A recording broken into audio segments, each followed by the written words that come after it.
Inspirations, it's Kristi. Welcome to my channel. Today we're decorating this corner of my kitchen for spring as part of the Spring Kitchen Vignette Challenge being hosted by Denise Jordan from This and That with Denise Jordan. So Denise puts out this challenge every season. The last one I did was actually last summer, so I'm excited to do this one with you today. So when you're done with this video, make sure you go check out Denise's channel and the playlist so we can see what everybody's doing for spring. Now let's get started. I'm gonna be starting out with this wooden pedestal that I already have. Denise wanted us to make sure that we put everything on a tray so that it would be easily removable. So I don't really have a tray for this space, so I'm using this pedestal to act sort of as my tray. So if I need to move my vignette, I'll be able to move it pretty easily by just grabbing the pedestal. Next, I'm gonna be adding my little silver basket that I picked up at the thrift store. I still have the tag on the bottom. It says it was $4.99, but I believe I got this on half off day, so I think I only paid $2.50 for this. I'm just gonna be setting this in the back of my pedestal, but I do wanna secure it down. So I'm gonna be using my trusted museum putty. Y'all know I love this stuff. So I'm just taking a couple of balls of the museum putty and I'm gonna put it on the bottom of my little basket so I can secure this down to the pedestal. All right, so that way when I grab it, it's nice and secure. The next thing I'm gonna use is this bunny rabbit. Denise asked us to include either a bunny or a bird in our vignettes. So I'm gonna be using my bunny rabbit, but I wanna put it in the basket and I need something to give it a little bit of height. So I'm gonna be using this little candle holder that I have, but I'm gonna turn it upside down inside of here. So again, I am gonna secure that down with some museum putty. So I'm just putting some museum putty on each side of this so I can secure it down into the bottom of my little basket. And then I'm just gonna set my rabbit on top of that. And of course, you know I'm gonna be using some museum putty to secure that down. Since there's a hole in the center, I'm using a big enough round of museum putty that I can just kind of press it down in the center and bring it over the sides, and then it'll kind of cover that hole up and secure it nicely to the little vase. Now I'm just adding another piece of museum putty here to make it thicker because the little vase at the bottom is concave, so this should help it stick nicely to the bottom. So now that my rabbit's in there securely, I'm just gonna push this back just to kind of see how it's looking so far. All right guys, I think I'm liking that, so I'm gonna move on to the next part. So now for the next part, I'm gonna take some moss and add some into the basket and around on my pedestal. I'm not too worried that some of it's falling out of the basket. I just wanna make it look like the rabbit is standing on some of the moss, so that's what I'm trying to go for here for the effect. The moss is also gonna help secure the bunny into place even more than he already is. We're just gonna place a little bit more moss in the pedestal.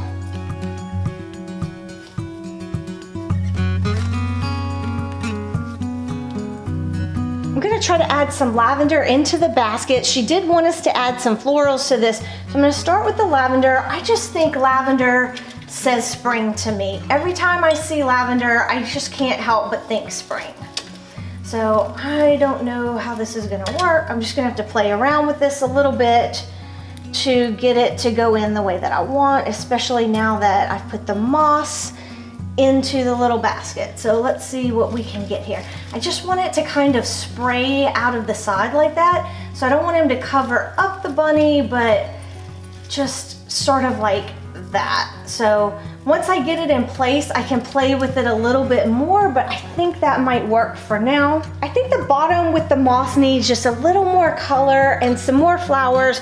So I'm gonna take this Forsythia branch that I picked up at Walmart, and I'm just gonna pull off some of the little sprigs and lay them in here.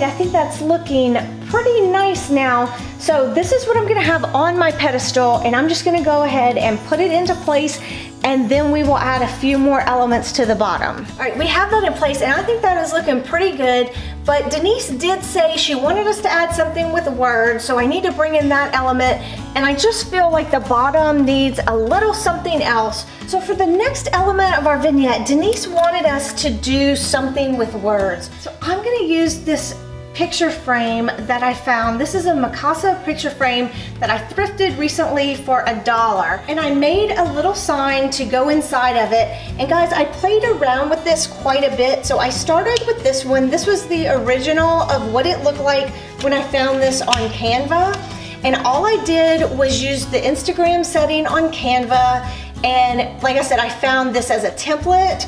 And I like the little saying on it, let your dreams blossom. I thought that was perfect for spring. Wasn't sure that I liked the colors of this with what I had going on here. So I wanted to try using more of the same color scheme that I already had going on.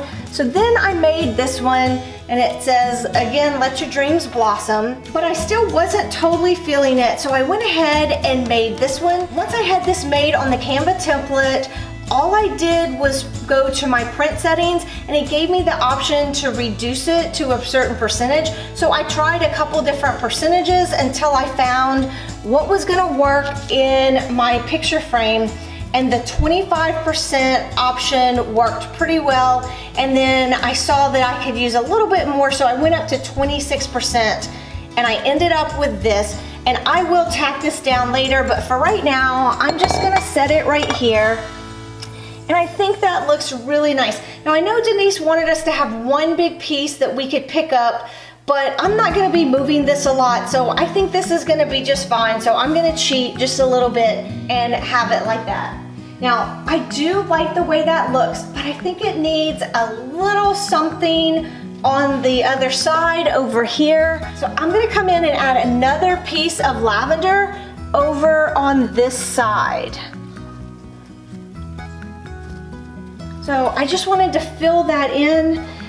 And guys, I think that looks really nice. Now I may come back and put something on this side later. I'm not sure. I really like how this balances out, how it flows over here. So I'm kind of liking it right now.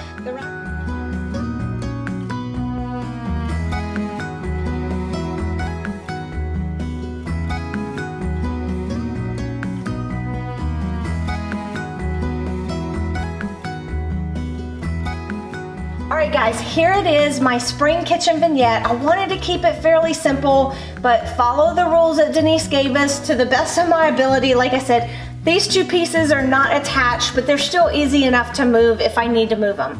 So let me know in the comments below what you think. Would you do anything differently? Would you add anything to this on this side? I would love to know what y'all think about it. And also make sure you go check out Denise's channel and the playlist and see what everybody else is doing for their spring kitchen vignettes. Thanks for watching, guys. See you next time. Bye.